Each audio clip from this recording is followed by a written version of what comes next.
right, welcome to Sabrina's Sound Bank, and I'm about to sound off. Okay, what I'm sounding off today about is playing in church. It's so hard. Like, my gosh.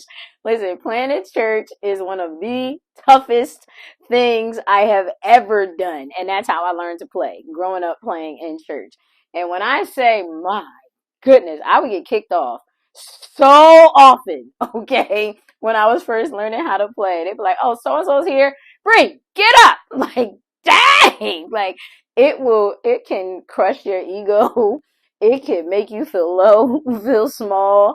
It can make you feel like you should give up. Yeah, I said it. Yeah, I did.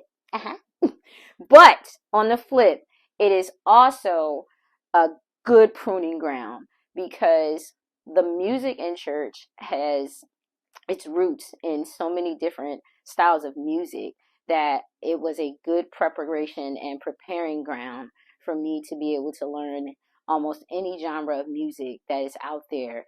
I feel like it prepared me because it also made me tough. There were times that I just wanted to cry and give up, but there's always somebody else that's coming with an encouraging word to say, no, don't give up, don't stop, keep going, you got this, God's got your back, so keep going. And that's what I had. And I'm so grateful that I had the community of musicians, the church musicians at the time that I was playing, because they were all very supportive. They were all very encouraging. And even to this day, they still support me whenever we have the opportunity to be around each other. So although it was very difficult, it was heart-wrenching. It would break my heart at times, and I would just want to just throw in the towel.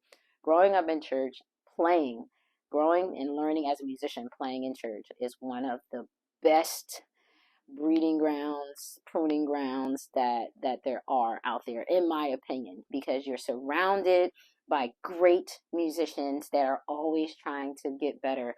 The goal is to be skillful, as the Bible says, and to master our instruments. So even though it can be a little toxic at times, yes, that's my opinion. That's the word that I'm using. God bless you.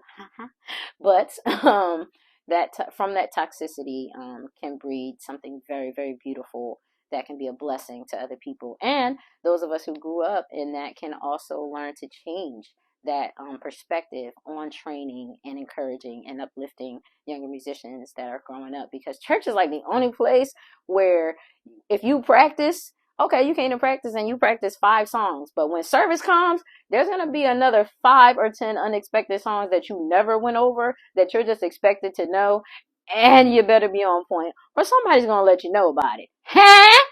What you say? Yes, they're going to let you know about it. All right. And then learning to play behind the preacher and just the mood music of prayer time or altar call, or just various moments, marching in if you went to a Baptist church.